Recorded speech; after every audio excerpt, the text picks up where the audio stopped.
Islamic family जो है लड़कियों को इज्जत नहीं देती, मेन चीज़ क्योंकि जहाँ से मैं आती हूँ, मैं जिस धर्म से आती हूँ, मैंने कभी वहाँ पे सूट सलवार वेयर नहीं करा, सूट सलवार के सर पे दुपट्टा कभी नहीं डाला। तो यहाँ पे मुझे ऐसा कहा जाता था कि दोस्तों, दुनिया में एक बात बड़ी मशहूर है, जो सुना है वो ही सच होगा, लेकिन कई बार हकीकत सुनी सुनाई बातों से बिल्कुल उलट होती है। आज की हमारी कहानी है प्रिया की। मैं उम्मीद करता हूँ आप उनके बारे में ज़रूर जानते होंगे, लेकिन आज की वीडियो कुछ खास है।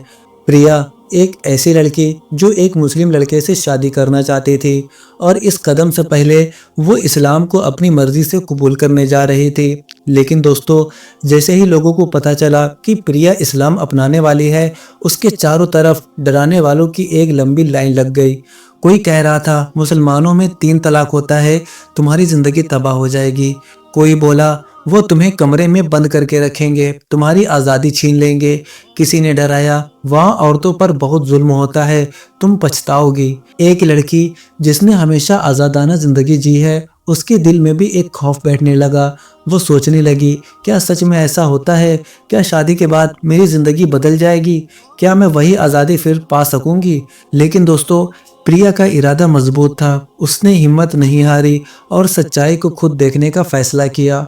दोस्तों, अब शादी करने के बाद प्रिया के साथ क्या क्या जुल्म हुआ, किन किन चीज़ों की पाबंदी लगाई गई और क्या उसको 3 तलाक का सामना करना पड़ा, ये सब जानने के लिए आप इनकी इस वीडियो को पूरा देखें। लेकिन उससे पहले आप इस वीडियो को लाइक और चैनल को सब्सक्राइब ज़रूर कर दें।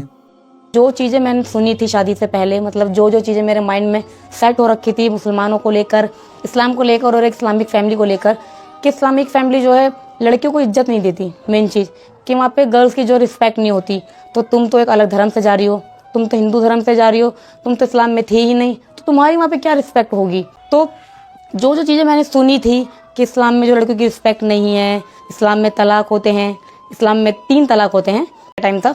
तो हलाला वाला टॉपिक इतना बताया जाता है कि इस्लाम में हलाला होता है, तुम्हें क्या पता, तुम्हारा भी वहाँ जाके हलाला करवा देंगे, तुम्हें पता भी नहीं लगेगा। तुम्हारा वहाँ पे खाना पीना चेंज हो जाएगा, तुम्हारा पहनना ओढ़ना चेंज हो जाएगा।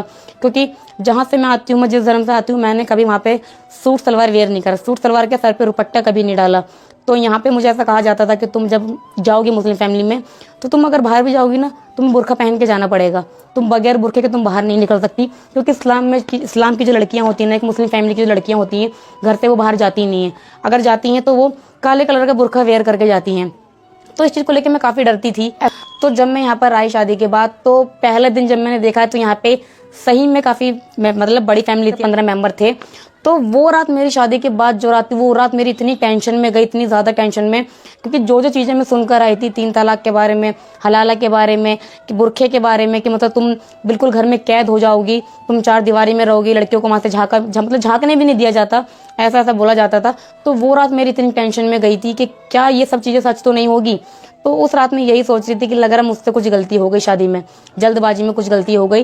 क्योंकि मैं जैसे हिंदू धर्म से आई हूँ, तो जितनी फ्रीडम से मैं वहाँ पे रही हूँ, मुझे पता है, इसी वजह से हम मुझे बोलते थे कि तू जिस फ्रीडम से रह रही है, वो फ्रीडम तेरी वहाँ पे जाके छीन ली जाएगी। तो मतलब इतनी चीज़ें बोली जाती थी मेरे को इस्लाम के बारे में, एक मुस्लिम फैमिलीज़ के बारे में। पर जब मैं यहाँ पर आई तो मेरी फर्स्ट नाइट तो ऐसे ही चली गई थी टेंशन में कि पता नहीं ये सब चीज़ें कहीं रियलिटी ना हो जाए। पर जब 2-3 दिन मेरे यहाँ पे रहे, सबने मेरे साथ इतना अच्छा बिहेव करा, मुझे कभी लगा ही नहीं कि हाँ भाई मैं इस्लाम में नहीं थी स्टार्टिंग से। मुझे ऐसा लगा ही नहीं कि मैं एक अलग धर्म से आई हूँ। तो उस टाइम पे मैं सोचती थी कि चलो अभी नई नई मैं हूँ यहाँ पे, ऐसा होता है कि कोई नया मेंबर घर में आता है तो उसके साथ शुरू में अच्छे से बिहेव होता है। तो उस टाइम पे मुझे लगता था कि चलो अभी ज़्यादा दिन नहीं हुए हैं तो मेरे साथ वही अच्छे से बिहेव हो रहा है। पर मैं डरती थी कि पता नहीं मेरी सास कैसी होगी, कब मुझे किस बात पे डांट दे, ये मेरे मुंह से कब कौन से ऐसे अल्फाज निकल जाए जो उन्हें बुरे लग जाए, पता नहीं मेरी नंद कैसी होंगी। यहाँ पे मेरी 2 जेठानियाँ थीं, दोनों मुझसे बड़ी, मतलब भाभियाँ मेरी दोनों बड़ी हैं। तो मैं उनसे डरती थी कि भाई ये दोनों जो है मतलब एक ही धर्म से है, दोनों इस्लाम से आई हैं और मैं एक अलग धर्म से आई हूँ, मैं हिंदू धर्म से आई हूँ। तो पता नहीं मेरे इनसे तालमेल बैठेगी या नहीं बैठेगी, मुझसे ये लोग सही से बात करेंगे या नहीं करेंगे। तो पर स्टार्टिंग में मेरे हफ्ता भर बहुत अच्छे से गए, मुझे ऐसा लगा ही नहीं कि हाँ भाई मैं इस्लाम में नहीं थी, मैं अभी आई हूँ, एक अलग धर्म से आई हूँ। तो स्टार्टिंग मुझे लगता था कि चलो भाई अच्छे से बिहेव कर रहे हैं, अभी शुरुआत है। पर एक वो दिन था जो मैं इतना डर रही थी एक मुस्लिम फैमिली को लेकर, और एक आज का दिन है। अल्लाह के हुक्म से हमारी शादी को 4 साल हो गए, हम 2 से 3 हो गए, माशाल्लाह से हमारी एक लड़की भी है, तो हम 2 से 3 हो चुके हैं। पर एक वो दिन था और एक आज का दिन है। मेरे साथ कभी ऐसा बिहेव नहीं करा, मुझे कभी ऐसा ट्रीट नहीं करा जिससे मुझे रियलाइज़ हो कि हाँ मैं एक हिंदू धर्म से आई हूँ, मैं इस्लाम में नहीं थी। कभी किसी चीज़ पे रोक टोक नहीं करी मेरी सास ने, रियलिटी बताऊं तो। कहते हैं ना कि तुम्हारी सास जो तुम्हें खाने पीने पर रोक टोक करेगी, जैसा देगी तुम्हें खाना पड़ेगा, पर ऐसा मैं सच बताऊं जो मेरे साथ बीती है मैं वो बता रही हूँ, ऐसा बिल्कुल नहीं हुआ। अगर मैंने कहना कि भाई मुझे आलू नहीं खाना, तो मेरी सास का यही रिप्लाई होता है कि कोई नहीं, तुम्हें ये नहीं खाना, तुम्हारे लिए कुछ और बन जाएगा, जो तुम्हें खाना है तुम वो खा सकती हो। पर शादी के 4 साल हो गए, मेरे पास सच बताऊं आज तक मेरे पास बुरखा नहीं है। तो जो चीज़ तुम मुझे लेके डराते थे ना कि तुम्हें बुरखे में निकलना, तो मैं उन लोगों को बताना चाहूंगी कि मैं बगैर बुरखे के निकलती हूँ, पर मुझे पता है मैं किस तरीके से निकलती हूँ। तो बुरखे को लेकर मुझे काफ़ी डराया जाता था कि तुम बुरखे में रहोगी, काले कपड़े में ढक के रहोगी। तो सच बताऊँ मेरे पास आज तक बुरखा नहीं है, पर मैं खुद चाहती हूँ अब बुरखा पहनना, क्योंकि जब से मैंने इस्लाम में आई हूँ मुझे पता लगा कि बुरखे की क्या अहमियत है, मतलब इस्लामिक फैमिली में लड़कियां बुरखा क्यों वेयर करती है। तो अब मैं दिल से खुद चाहती हूँ कि मैं बुरखा पहन के कहीं भी जाऊँ, तो मैं बहुत जल्द बुरखा भी लूँगी।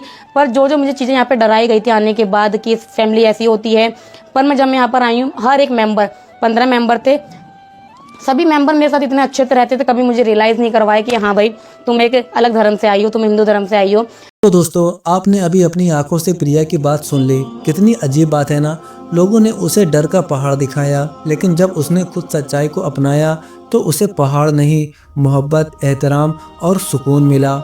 याद रखिए, इस्लाम को दूर से देखने वाले हमेशा गलत तस्वुरात बनाएंगे, लेकिन जो इसे पास से समझ ले उसे मालूम पड़ता है कि इस्लाम किसी की आज़ादी छीनना नहीं, बल्कि इंसान को उसका असली मुकाम देता है। प्रिया की कहानी हमें एक बड़ी सीख देती है। सच्चाई वही होती है जो खुद देखकर, खुद समझकर सामने आए, ना कि जो दुनिया अपने मन से घुमा फिरा कर बता दे। और दोस्तों, अगर हमारी बातों में, हमारी वीडियो में आपको कोई अच्छाई मिली हो तो दिल से दुआ कीजिए और चैनल को सब्सक्राइब कर लीजिए, वीडियो को लाइक कर दीजिए, इस वीडियो को शेयर भी कर दीजिए। अल्लाह ताला हम सबको हिदायत, समझ और इंसाफ से देखने वाली नज़र अता फरमाए। आमीन।